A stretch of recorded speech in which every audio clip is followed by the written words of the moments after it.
Bonjour, chers membres du Parlement. C'est encore Rico depuis le Canada. Je suis là ce matin, n'est-ce pas, tout d'abord pour vous souhaiter les meilleurs vœux pour 2015. Santé, bonheur et prospérité, surtout réussite pour toutes vos entreprises en cette nouvelle année qui débute. J'espère que vous avez passé des nouvelles fêtes. Bikatika, je te souhaite une très bonne année aussi à toute ta famille et que tous tes projets pour cette année soient, n'est-ce pas, réalisés et ainsi que tous les autres membres du Parlement. Moi, j'ai eu des très belles fêtes. Par la grâce de Dieu, je suis pas malade. Ou bien, j'ai pu célébrer comme j'ai pu, pas d'excès. Donc, ce matin, je suis encore venu ici partager certains petits éléments, n'est-ce pas, qui se vit dans notre communauté camerounaise ou aussi particulièrement ici au Canada ou alors au Cameroun. Ce matin, c'est le sujet dans lequel j'ai envie d'aborder, n'est-ce pas? C'est premièrement celui de la dot, ok? Parce que de plus en plus, on a remarqué que ce phénomène de dot au Cameroun est devenu comme une arnaque, vous voyez, et ça fait que une fois qu'on sait que vous êtes la diaspora, principalement venant d'Europe, on essaie de vous arnaquer comme on peut, quoi. Donc, c'est un phénomène que j'aimerais que nous, les membres du TER, ici, on essaie de se pencher pour voir. Parce que sinon, euh, plusieurs gars et plusieurs filles aujourd'hui font ce que les autres appellent au pays le ntobo. Ou alors le viens au reste. Parce que les gars ont peur, non seulement peur d'affronter ce grand événement qui est la dot. Selon moi, je pense que la dot devrait être quelque chose de symbolique pour les deux familles parce que lorsqu'on décide de se marier ou bien de se réunir, un jeune ou une jeune fille décide de se réunir, c'est pour fonder une famille et on ne doit pas, n'est-ce pas, nécessairement prendre ce phénomène de dot là pour étrangler le futur couple. Et ça fait que aujourd'hui, une fois que vous êtes même peut-être ici, peut-être que vous voulez épouser une fille qui est déjà en Europe, mon gars, c'est la torture que tu veux voir. Une fois qu'on sait qu'une gars est ici à Mbeng pour étudier, infirmière, ingénierie, papa, on oublie que le gars, ils vont fonder la famille de moi, on veut seulement les étrangler parce que sous prétexte que leur fille est déjà partie en Europe. Ouais, je me pose la question, pourquoi est-ce que ça doit être comme ça? Hein? Ça doit être comme ça, pourquoi? Et après, on va dire que oh, les gars sont seulement là pour vouloir tourner, ils perdent le temps aussi. Mais parce que ça, c'est quelque chose qui freine, n'est-ce pas, les jeunes à continuer à penser même au mariage. Parce qu'une fois qu'ils pensent que oh, on va m'imposer une dot extravagante, je ne vais pas. Même si tu aimes la fille, est-ce que aimer veut dire que tu dois faire tout et pour tous les sacrifices? Ça doit être quelque chose de symbolique. Je ne dis pas qu'elle ne doit pas exister, ça doit être quelque chose de symbolique pour remercier la famille que oui, vous avez pu élever votre fille et vous me l'avez donnée aujourd'hui afin que nous aussi on puisse continuer à fonder notre famille. Mais si ça devient un problème où il faut s'endetter pour des millions et des millions de francs CFA pour faire la dot, je crois que beaucoup de gars euh, vont le fuir, ils vont pouvoir rester comme ça ou alors aller ailleurs.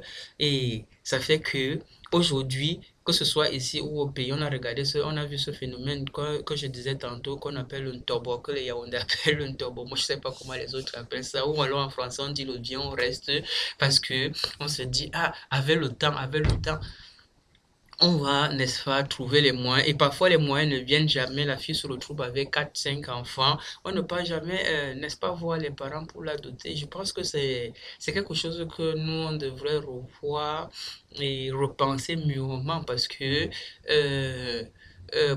vous avez beau élever votre fille et puis si vous lui donnez un mariage chez quelqu'un, ce n'est pas euh, euh, pour devenir une marchandise que vous la vendez parce que le gars va commencer ou alors ils vont commencer à penser que c'est une marchandise, j'ai acheté, je fais d'elle tout ce que je veux.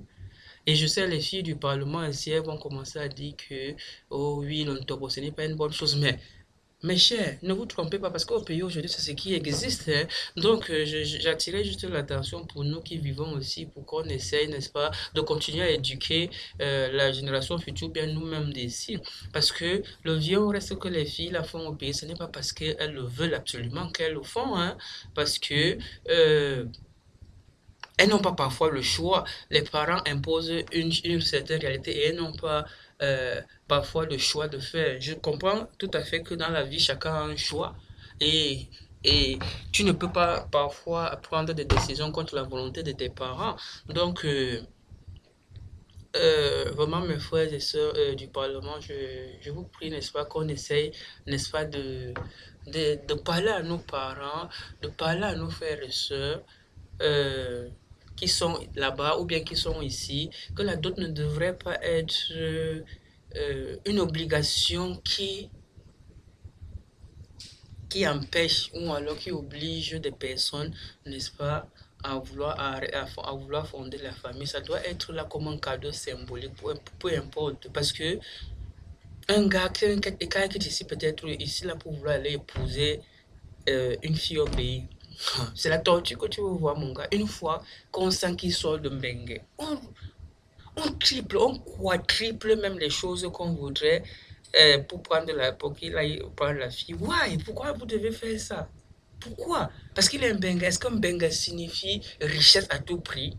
Il est aussi venu ici pour se chercher, peut-être pour avoir une bonne éducation, avoir les opportunités. Et ça ne veut pas forcément dire qu'il est venu ici. Vous et moi, on sait très bien qu'il n'y a pas un arbre. Derrière moi, là, je ne vois pas des arbres où on gagne de l'argent ou bien que tu vas aller quelque part pour emprunter l'argent n'importe comment.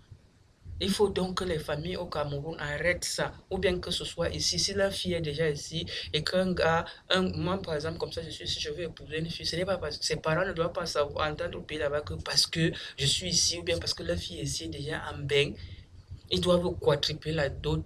Ils doivent quadrupler cette dot-là parce que, oui, ils ont dépensé sur leur fille. Mais mes parents aussi ont dépensé sur moi, que je sois ici, hein. Ça ne doit pas être euh, du, du, du, du, du, du marchandage d'un côté ou de l'autre.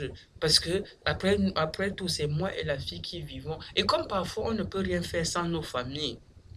Donc, c'est pour cette raison que je lance ce cri d'appel que les familles, s'il vous plaît, essayez de revoir des stratégies. Il y a certains parents qui disent, ah, moi, je ne veux pas les doter pour ma fille. Moi, j'encourage ça, c'est bien. Parce que ça permet au moins que la fille soit casée quelque part. Parce que euh, une fille ou une femme en général, sa place est dans un foyer. Et dans un foyer très important parce que nos parents, bien que leur mari n'avait pas de diplôme ou quoi que ce soit, la meilleure place pour fonder une famille, c'est dans un mariage. Donc, pour toutes nos sœurs, ils doivent être dans un mariage, ainsi que pour nous les gars, pour aussi essayer de d'imiter nos parents, continuer ce qu'ils ont commencé parce qu'on bâtit, ne pas avoir seulement les enfants hors du mariage en désordre comme ça.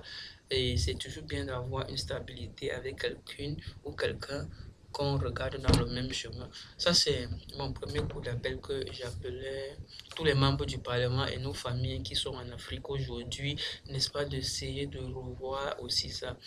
L'autre deuxième point que je parlais tout à l'heure, toujours concernant ce phénomène qui existe, comme je disais tantôt, euh, les cas ou bien certains filles pensent que c'est toujours pas bien ou alors euh, toujours pas bien de se connaître avant le mariage, de vivre avec le gars parce que comme on a beau parler, si le gars élève parfois le compteur et puis il s'entre sur le pays pour chercher ou alors il s'entre ailleurs. Moi, je continue à croire que euh, quand on décide de vivre avec une personne, c'est quelque chose, n'est-ce pas, de sacré. Et c'est toujours bien de se connaître parce que vous allez vous engager sur un chemin qui est, comment on peut dire, un chemin de non-retour. Non, il est important de connaître les habitudes. Je prends un exemple. Il est important que je sache que la fille avec qui je veux m'engager, elle sait faire la cuisine, nous sommes compatibles pour ça, on regarde sur la même direction. Si par exemple, aujourd'hui, prenons le cas, il y a cette incompatibilité où on ne peut pas s'entendre, disons, comme les gens disent ici au Parlement souvent, elle adore la bina plus que moi.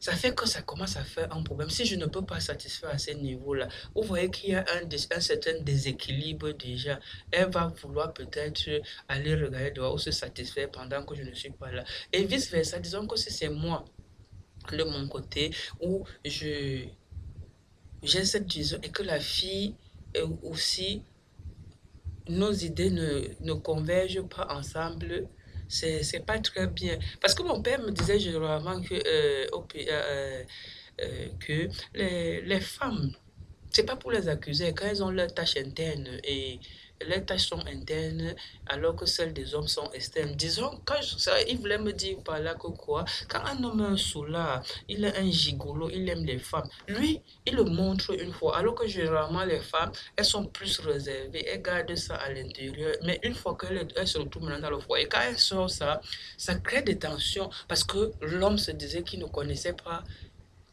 il ne la connaissait pas sous cet angle-là. Maintenant, quand il découvre ça, ça commence à faire les problèmes.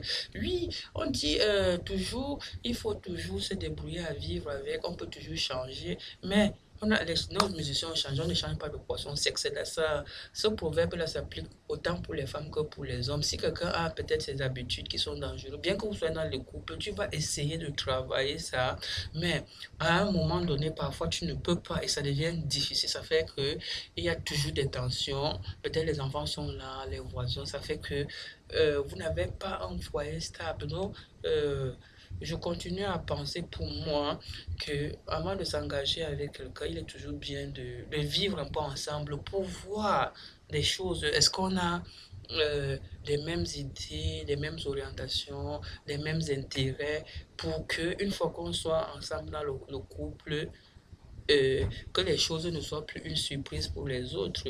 Vivre ensemble toujours, apprendre à se connaître toujours ne veut pas dire qu'on sera toujours au lit. Mais n'oubliez pas aussi une chose que ça, c'est fait une composante du mariage. Quand on parle de tout, il faut englober tout ça. On ne peut pas prendre seulement une chose et laisser les autres. Donc, c'était ces éléments que je voulais que nous aussi ici, qu'on essaie toujours de revoir ça. Nul n'est parfait, mais on continue à travailler et je pense qu'ensemble, si on travaille sur ça, on aura des meilleurs lendemains pour notre pays et notre communauté qui va vivre de l'avant et on commence toujours quelque part pour, n'est-ce pas, apporter du changement. Donc, c'est ce que je voulais contribuer ce matin avec vous et je vous souhaite un très bon week-end et que Dieu vous protège comme il le fait toujours et vaquer à vos occupations. Et encore bonne année à tous les membres du Parlement et on se reparle bientôt. Rigo, bye.